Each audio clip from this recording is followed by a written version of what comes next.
Well, good morning again, church, and thank you for being here with us. And if you want to, pick up with us here. And 1 Samuel 17 is where we'll spend the bulk of our time today.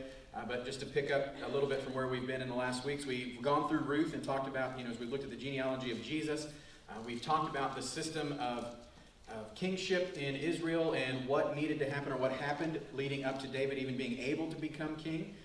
And last week we talked about Samuel anointing David as the eventual king of Israel, and we talked a little bit about what happened after that, how David waited for about 15 years between that first anointment and actually getting to get on the throne. And so we talked a little bit about how do we wait? And what did that look like in seeking out? And we talked about the fact that when Samuel even came to anoint David, God told him, hey, quit whining about Saul, it's over. Go, get your horn, get your oil, go. I've got another king. You're going to go find him. Go here. And when he went and when the first sons walked in, when David's older brothers walked in, Samuel's first response was to the oldest brother, hey, we found the guy, right? Big, strapping, good-looking dude. There he is. That's the next king. And God said, nope, not that one. And worked our way down. And finally Samuel goes, don't you have any more? And even his own father, even David's father goes, well, there's the youngest, but he's out in the field. Like, it's not him. There's no way it's that dude. And then as soon as he walks in, God says, that's the next one. That's him.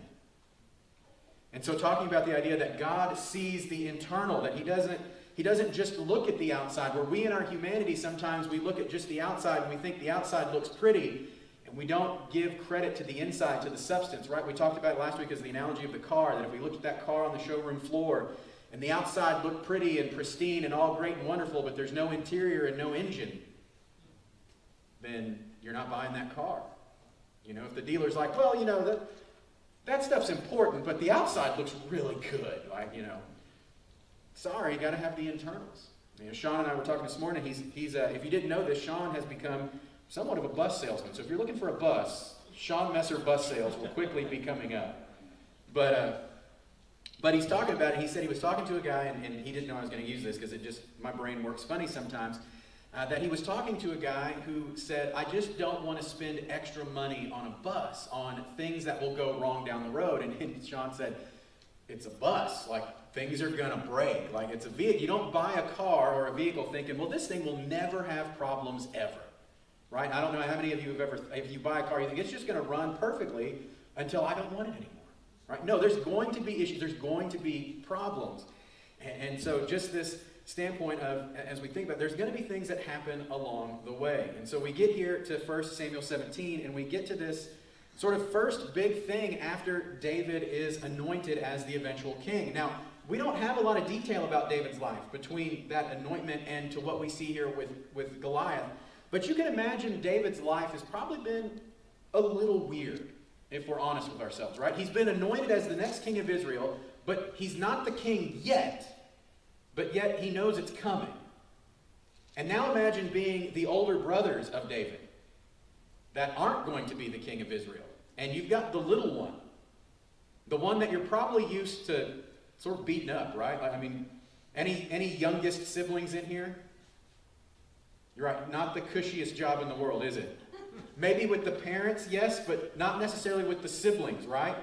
Not the easiest job in the world. So you can imagine, and I imagine David is human, right? David is just like us. So you can imagine there are moments in David's life where he looks at these older brothers and goes, I'm the next king of Israel, suckers. Like, what are you going to do about it? You can imagine that he probably had some moments where he sort of kind of swelled up a little bit, and the older brothers were like, yeah, but you ain't king yet, son. And Dad's not here to bail you out. So here we go. So we get to this scene. What happens here with this person named Goliath and David? Obviously a story that if you've been in church more than a handful of times, you've heard this story before. But it's still important for us to look at it, to think about what's going on in the moments. And so we start here at 17, verse 1. It said, the Philistines gathered their forces for war at Soko in Judah, and camped between Soko and the Azekah and the Ephraim-daim. Saul and the men of Israel gathered and camped in the valley of Elah, and they lined up in battle formations to face the Philistines. The Philistines were standing on one hill, the Israelites were standing on another hill with a ravine between them. Now, especially with today being Veterans Day, those of you that have been involved in the military, they would tell you very quickly that if you're on one hill and the enemy's on another hill, you probably don't want to be the first one to go down the hill, because once you go into that valley, you have put yourself into a not good position. The enemy's able to fire down into you, and you're having to fire back up. It's just not a good place to be. So this is not uncommon what would happen. These two forces would sort of take up refuge on two opposite hillsides, and then you're just sort of daring the other side to come out and play. Right? You're telling the other side, hey, you bunch of cowards, you think you're so big and bad, come down the hill and let's do this thing. But neither one's moving. They've run into this stalemate. Neither's moving off their hill. Then we get into 4, and it says this. Then a champion named Goliath from Gath came out from the Philistine camp. He was 9 feet 9 inches tall. Now we think about someone that we think is tall, right? We think about someone, a 7-footer. I had the opportunity once in my life when Courtney and I worked at camp. There was a guy that worked with us by the name of Tim Van, and Tim was 7 foot even, 7-0. And that dude was stinking tall, right? Like, we had the beds we had at camp, we had just a normal bunk bed, and he had to fold himself up to sleep on this bed. He couldn't sleep with his legs straight. He had to have his knees up in his chest, just looked uncomfortable the entire time, right? He drove a 4-door Honda Civic. And I remember asking him, I said, Tim, why do you drive a Honda Civic as tall as you are? He goes, it's the only car I fit in. He goes, it's the only one that I can put the seat back far enough that my legs can not be uncomfortable when I'm driving. And so just some of the everyday things that Tim wasn't, he was very tall, but he was very skinny. So he didn't have a lot of weight on him, but he was very, very tall. And so it was one of those that just talking to him about some of the everyday things that he thinks about, right? I don't think about ducking to come in that door. Tim would. You know, Tim, if he was here with us today, he wouldn't be able to sit anywhere but on the front row or back there in the back in those back seats. So he is either a back row Baptist or a front row Baptist. There is no middle ground for him. I can't imagine how different it would be with someone who is 9 foot 9. You put an extra 3 foot 9 inches, or 2 foot 9 inches on my friend Tim. I'm going to do my math right with my wife here. You imagine, that's just big on a scale we don't understand. Right? You think about seeing some of these NBA players you see today, these, 6'10", 6'11", 7-footers. These guys are massive. For those of you that are watching sports or NFL right now, you think about some of these offensive linemen for the teams.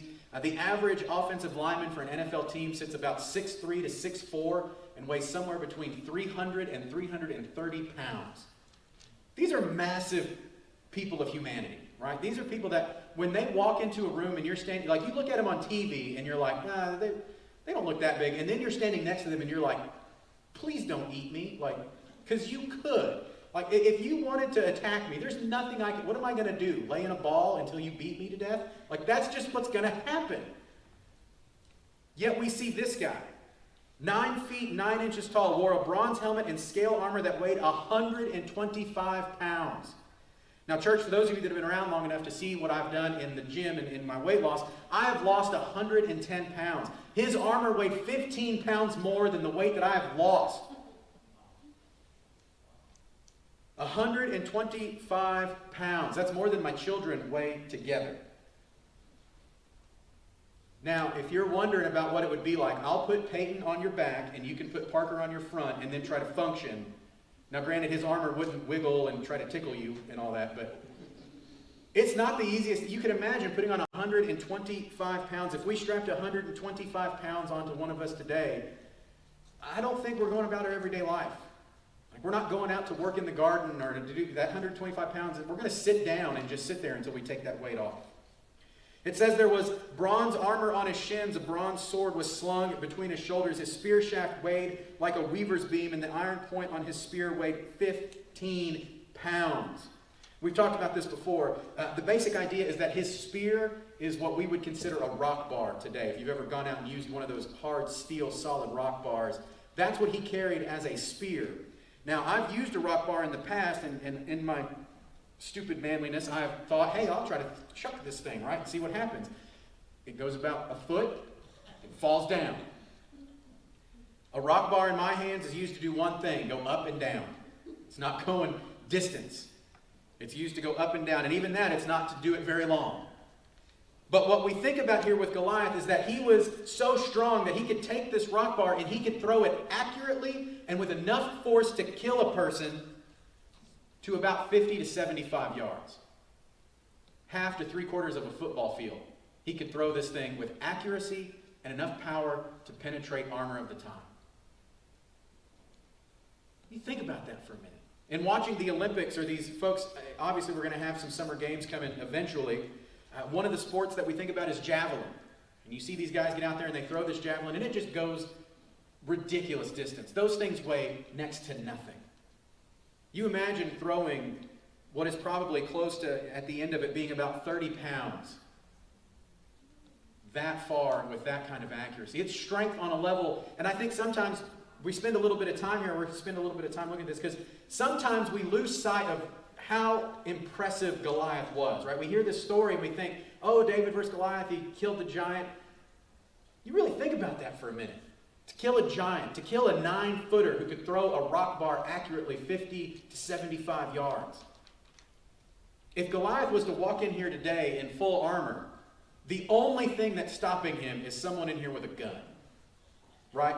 None of us, guys, I'm telling you, none of us are standing up and going, okay, fair fight, me against you, and walking away from that. The only thing stopping him is a gun.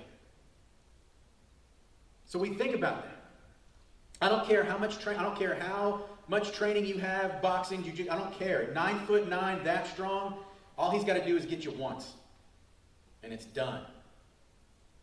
So then we see, in addition, a shield bearer was walking in front of him.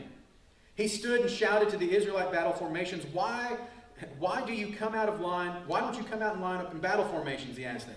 Am I not a Philistine? Are you not servants of Saul? Choose one of your best men and have him come down against me. If he wins in a fight against me and kills me, we will be your servants. But if I win against him and kill him, then you will be our servants and serve us.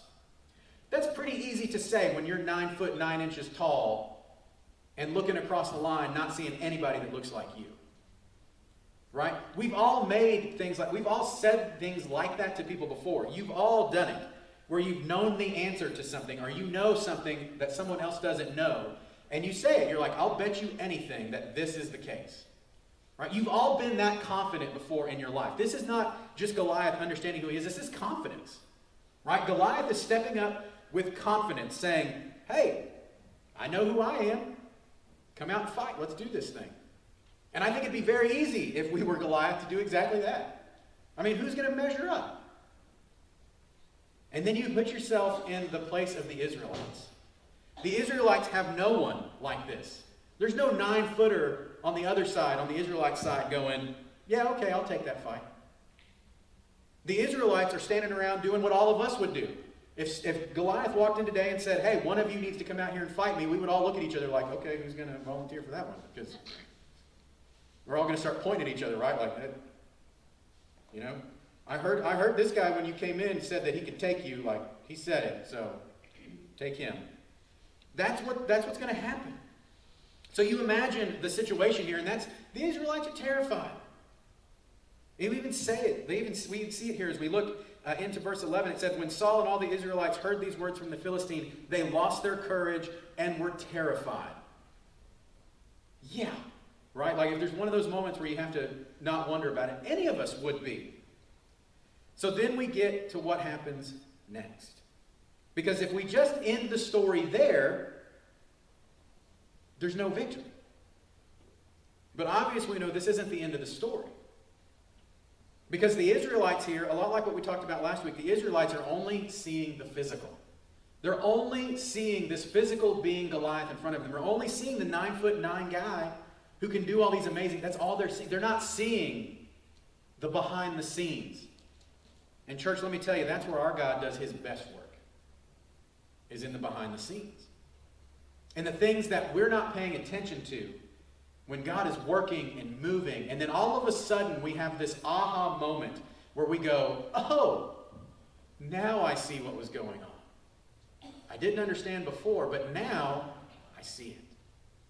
Church, let me tell you, that's where God does his best work, is in the behind the scenes. It makes me think of that last song we sang, and if you really think about the lyrics and that verse in there where he says, you are, I am. And sometimes it's easy for us to get that little part twisted and not understand what's going on there.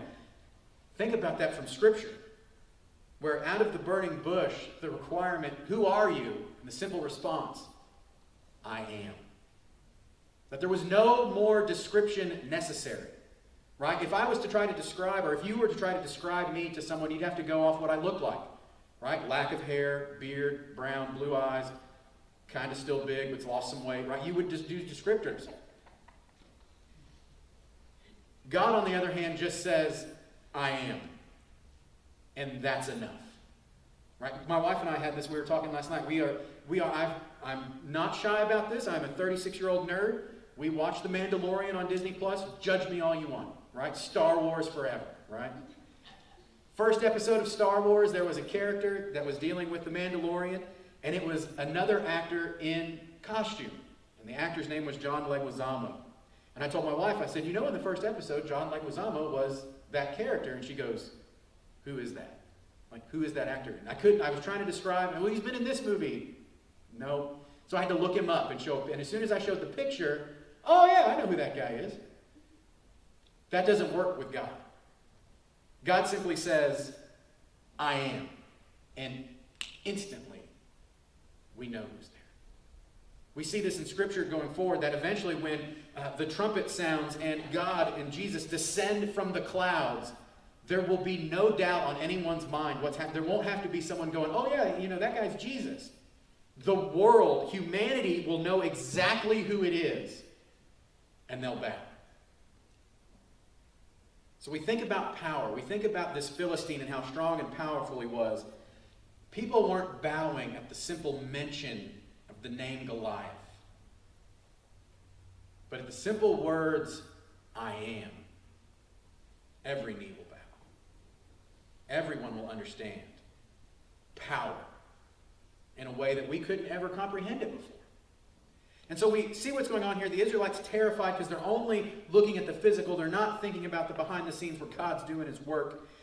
And then we see what David's doing. And I'm not going to go verse by verse here. We're going to eventually kind of jump forward to the fight. But David at this point he's sort of coming to the line. He's bringing food to his brothers. And he's seeing what's going on. And I'll jump to 16 here. It says, every morning and evening for 40 days, the Philistine came forward and took his stand. So for 40 days, twice a day, Goliath comes out and makes this challenge. So then we get to 17. One day, Jesse told his son David, take this half bushel of roasted grain along with these loaves of bread for your brothers. Hurry to the camp. Also take these 10 portions of cheese to the field commander. Check on the welfare of your brothers and bring a confirmation from them. They're with Saul and the men of Israel in the valley of Elah fighting with the Philistines. Well, partly true. They're there, not a lot of fighting going on, right? But for 40 days, they've dealt with this. It says David gets up in the morning, starting at 20. David got up early in the morning, left the flock with someone to keep it, loaded up, set out as Jesse had instructed him. He arrived at the perimeter of the camp as the army was marching out to battle. Battle formations and their battle cry. Israel and the Philistines lined up in battle formations facing each other. David left his supplies in the care of the quartermaster and ran to the battle line. When he arrived, he asked his brothers how they were. While they were speaking, the champion named Goliath, the Philistine from Gath, comes forward. The Philistine comes forth from the battle line, shouted his usual words, which David heard. Then all the Israelite men saw Goliath, and they retreated from him terrified. So David gets the run of what's going here, sees what's happening, and then we see this next part. Do you see this man who keeps coming out? He comes to defy Israel. The king will make the man who kills him very rich and will give him his daughter. The king will also make the household of that man's father exempt from paying taxes in Israel. Now, pause here for a minute and think about what we've talked about with the system of government going on in Israel. Before the people asked for an earthly king, who fought on behalf of the people? God did. God went out on behalf of the Israelites and took care of their needs and took care of them. Now that they've elected this king, God warned them. We talked about this a few weeks ago, right? That eventually when war comes, what's the king going to do? Well, he's going to gather your sons and your people, and he's going to make them and you fight on his behalf. What do we see happening right here? What would we expect out of the leader of a country when a challenge like Goliath is faced? You would hope and expect that that person who calls themselves king would be the first one to run out there and say, if you're going to threaten my people, the line starts here. You go through me. right? If someone was to come and attack us as a church, I'm going to stand in front. And no, it starts here. You start with me. You would hope that the king of Israel would do that. But we see right here, what is he doing? He's doing the same thing as everybody else. Nothing. Except offering money and favor to the person who does the dirty work.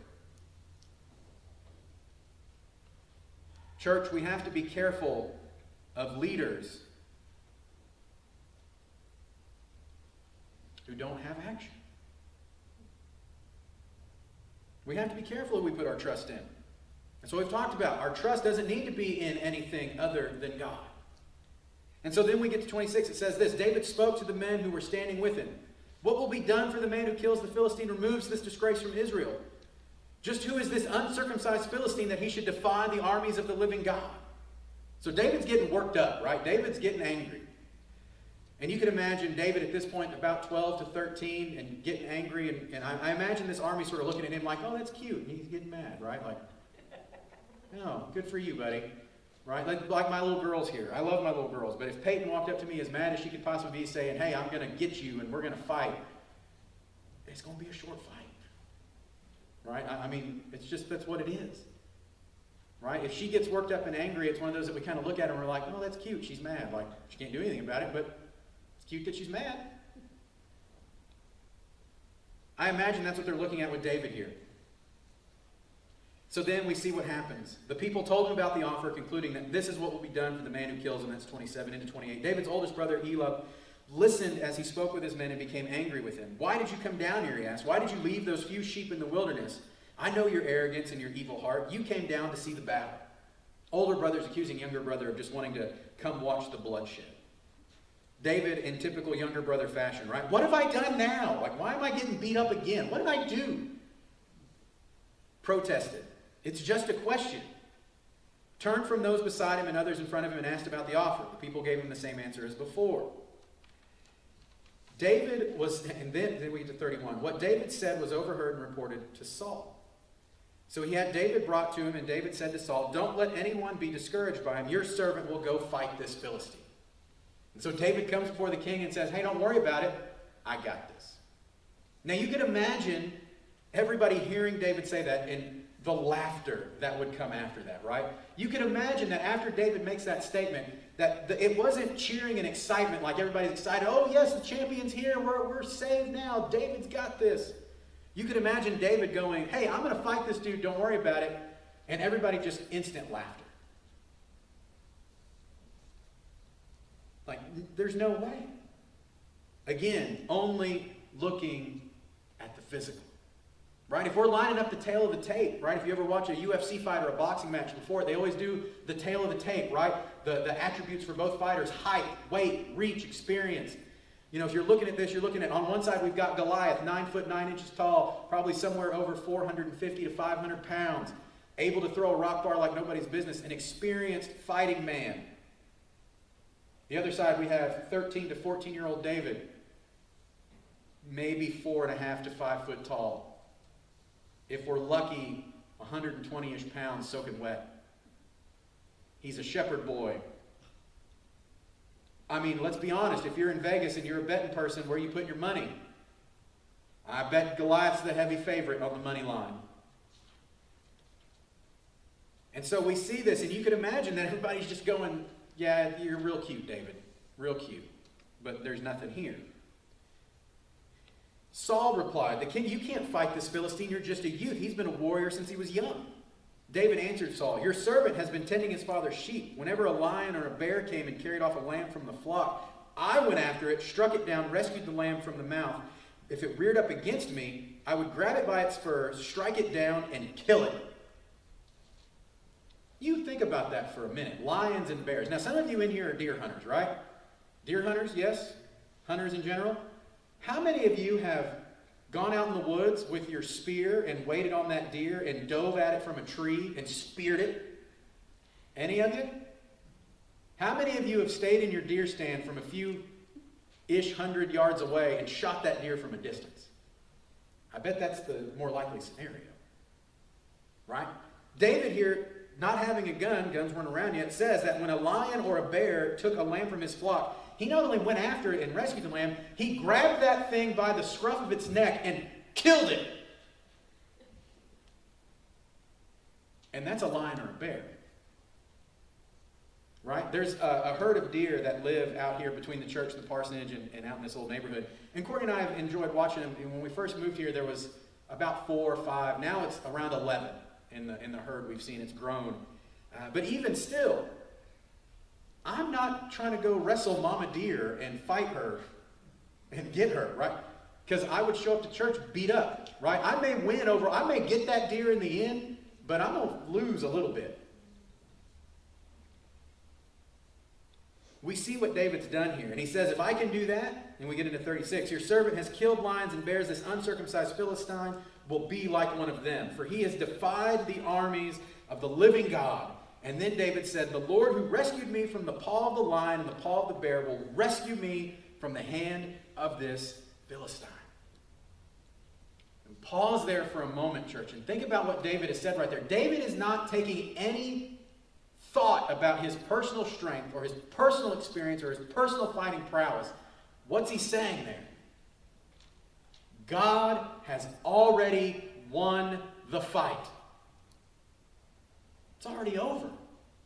That's why David is showing no fear here, because his faith, his trust isn't in the army, it isn't in a weapon, it isn't in anything, it is in God alone.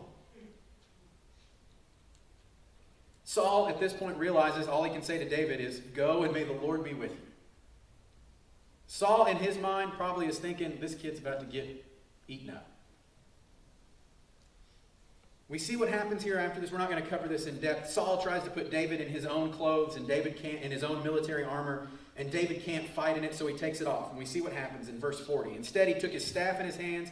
He chose 5 smooth stones from the wadi, that would be right around the river, and put them in the pouch in his shepherd's bag. Then, with his sling in his hand, he approached the Philistine. So he's basically wearing his street clothes. You know, he's just wearing what he would normally wear, and he's taking 5 rocks in his sling, and he's going to work. So we get at 41. The Philistine came closer and closer to David with the shield bearer in front of him. When the Philistine looked and saw David, he despised him because he was just a youth, healthy and handsome. He said to David, am I a dog that you come against me with sticks? He cursed David by his gods. Come here, the Philistine called David, and I'll give your flesh to the birds of the sky and the wild beasts. So Goliath here talking some smack. Trash talk, right? Old school boxing, WWE, right? Smack talking him. But we see in 45, David said to the Philistine, you come against me with dagger, spear, and sword, but I come against you in the name of the Lord of hosts, the God of Israel's armies. You have defied him. Today the Lord will hand you over to me. Today I'll strike you down, cut off your head, and give your corpse and the corpse of the Philistines to the Philistine camp to the birds of the sky and the creatures of the earth. Then all the world will know that Israel has a God, and this whole assembly will know that it is not by sword or spear that the Lord saves, for the battle is the Lord's. He will hand you over to us. Goliath still taking refuge in his strength and his overwhelming strength in the face of David. And David stands firm. God's already won. Today I stand before you in the name of the God of Israel's armies. You have defied him. Today the Lord will hand you over to me. The fight was already decided. The minute David stood in faith and said, God's got this, the fight was over. And it's the same for us today, church. When we find ourselves faced with situations like this, when we get to that point where we understand that it doesn't matter what we're facing, that God has it. The God that does his best work in the behind the scenes, the God that knows the end from the beginning, the God that holds eternity in his hand. He wins. Every time. He wins. And so where it's easy for us in certain things to be nervous or afraid or unsure of what's going on around us, my God holds forever. He wins. Every time. So then we see in 48, when the Philistine started to attack him, David ran quickly to the battle line to meet the Philistine. David put his hand in the bag, took out a stone, slung it, hit the Philistine on the forehead. The stone sank into his forehead, and he fell on his face to the ground. I do this sermon, I've done it a couple of times here, and we still miss it right there, don't we? Right? That's the exciting part when we look at 49. When we think about that God's won the fight already, don't skip verse 49. The stone sinks into his forehead, and he what? Fell on his face. Where's my physics people? What does physics teach us? If I drill you in the forehead with a rock, where are you going to fall? Your head's going to snap back and your shoulders are going to follow it. You're going to land flat on your back. Goliath fell on his face. Goliath was already on the way down before that rock got there. Goliath was dead because David had faith to stand before a giant in the power of God. The rock was thrown, but God won the fight. My physics people study it, right? It's one I've always wanted to do in church. I just hadn't found anybody willing to take the rock, right? Like, once I find that person willing to take a rock to the forehead, then we'll do a live. But just hadn't found anybody willing yet. Eventually, right? Don't skip verse 49. He fell on his face. Goliath fell on his face. Not just before David, but before a God who had won the fight, who had done his best work behind the scenes.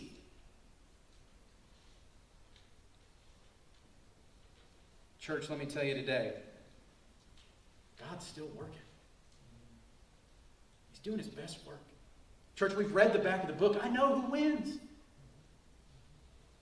Don't sweat the small stuff.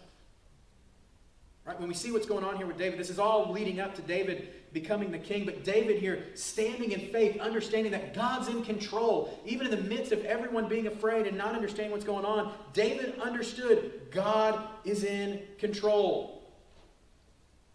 You just got to trust. At the end of the day, my God's going to win. I don't have to worry about the rest. I still need to serve and do my part. David here still had his part to do. David still had to stand in faith. David still had to walk to that line. He still had to go into that fight knowing in faith that God was going to protect him. It wasn't just enough for him to say, oh, God's got me. He still had to go stand on that line. He still had to go face that fight. So what I'm not telling you, church, I'm not telling you today that just sit at home and do nothing. That's not what I'm saying. We still have to be active. We still have to be out and about doing the work that God's called us to do. We still have to stand in faith, trusting that God knows what he's doing, going out and being the hands and feet of Jesus to the community around us. We still have to do the work. But we don't have to be afraid. God's got it. So my challenge to us today, church, is that. It's twofold. One, if you've never accepted Jesus, then that's absolutely step one. David had a relationship with God. That's what that's what allowed him to be able to do all of this stuff. And that's the same thing that has to happen for us today. Relationship with Jesus is absolutely step one. The Bible tells us clearly that if you confess with your mouth and believe with your heart, that you're saved. After that, a relationship takes place, and there's a building in that. We'd love to help you with that. But that's just the first and foremost step, is an acceptance of Jesus Christ as Lord and Savior. The other part of that today for us, church, is I know there's a lot going on in the world. I know there's a lot of things out there on the news that want you to be afraid and terrified and all these different things. Don't. Trust that God is still in control. Do the work. I'm not saying sit at home and do nothing. Do the work God's called you to do, but trust him. Be willing to run to the battle line. Be willing to fight. Because God's got it. And how do we know God's got it? Because Goliath fell on his face and not on his back. And if Goliath fell on his face in front of David, God's got us. In a few moments, we'll open this up. If you've accepted Jesus as Lord and Savior, you need to want to make that public, please feel free to come up and take me by the hand and let's do that. Let's take those first steps. Maybe you're just nervous and you're scared and you want to pray. Come, let's pray. Maybe you need to kneel where you're at. Whatever it is that God's laid on your heart, I just pray that you would move quickly, be open and attentive. With that in mind, Let us pray. God, we just thank you for today. We thank you for the opportunity to come into this place to worship together, to spend time studying your word. God, we thank you that Goliath fell on his face, that you had won the fight from the beginning. God, we thank you that you hold forever in your hands, that you hold eternity in your hands, that you hold the end from the beginning. God, I pray today that we as believers would just trust that. We would do the work you've called us to do and trust that you hold the victory. God, I pray for those that may step out in faith today for the first time and accept you, whether here and in person or maybe over YouTube or wherever they're at. God, we just pray that they would step quickly, they would come to a knowledge of you, that they would admit sinfulness and accept the gift of Jesus Christ, begin that relationship with you, God. And we know that the angels will rejoice in that, God. And we just pray that we would be able to rejoice along with them. And we just put all this in your hands. It's in the name of your Son, Jesus, we pray. Amen. If you'll stand with us, church. Thank you for joining us today on YouTube. We appreciate you watching with us. Remember, we love you. There's nothing you can do about that. If you're in the Lytle or San Antonio area, we'd love to have you in person. Join us Sundays at 11 a.m. If we can do anything for you, reach out to us via these YouTube videos, our church's Facebook page, or you can email me directly at sean.trinitybc@gmail.com. We hope to see you in person soon. Until then, stay safe.